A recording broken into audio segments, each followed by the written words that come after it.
সাম্প্ৰতিক সময়ত অসমৰ জাতীয় জীৱনলৈ যিবিলাক গুৰুত্বপূৰ্ণ সমস্যা আসলতে উদ্ভৱ হৈছে এই সমস্যাবিলাকক লৈ আজি ভাৰতৰ কমিউনিষ্ট পাৰ্টিয়ে দীৰ্ঘদিন ধৰি যিবিলাক মতামত আগবঢ়াই আহিছে এই মতামতবিলাকৰ ক্ষেত্ৰত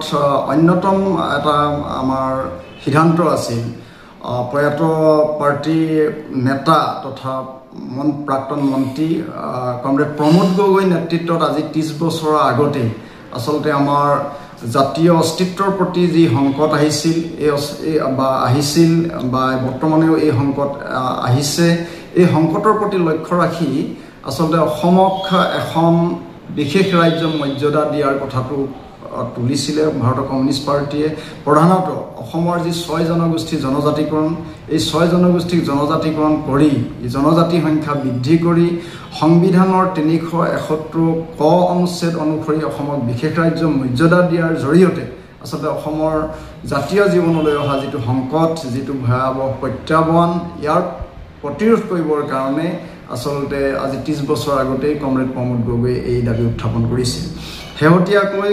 ৰাইজৰ দলৰ তৰফৰ পৰা সভাপতি অখিল গগৈ ডাঙৰীয়াও যোৱা কালি যি সংবাদমেলৰ জৰিয়তে এই কমিউনিষ্ট পাৰ্টিৰ প্ৰস্তাৱ গ্ৰহণ কৰা বা সিদ্ধান্ত গ্ৰহণ কৰা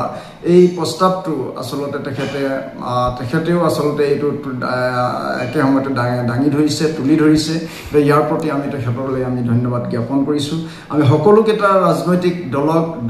অৰাজনৈতিক সংগঠনক আসলতে আমাৰ প্ৰকৃত অৰ্থত অসমীয়া জাতীয় সত্তাক মানে আসলতে ৰক্ষা কৰিবৰ কাৰণে এই দাবীটো সজোৰে উত্থাপন কৰিবলৈ আমি আহ্বান জনাইছোঁ সকলো বিজেপিক সমৰ্থন কৰা যি ৰাইজ আছে বিজেপি দলৰ যিসকল থলুৱা অসমীয়া প্ৰকৃত অৰ্থত অসমীয়া জাতিক ৰক্ষা কৰাৰ স্বাৰ্থত আসলতে আন্তৰিকতাৰে তেওঁলোকে দলৰ লগত জড়িত হৈ আছে তেখেতসকলেও এই দাবীটো উত্থাপন কৰিব লাগে বুলি আমি বিবেচনা কৰিছোঁ যেহেতু বিজেপি দল বৰ্তমান ক্ষমতাত আছে কেন্দ্ৰত ক্ষমতাত আছে ৰাজ্যখনত ক্ষমতাত আছে গতিকে তেওঁলোকেও আসলতে দলীয় মজিয়াত দলৰ মজিয়াত আসলে সজোৰে উত্থাপন কৰি আমাৰ জাতীয় জীৱনলৈ অহা এই সংকট আমি ৰক্ষা কৰিব লাগিব এইখিনি কথাই আমি উত্থাপন কৰিছোঁ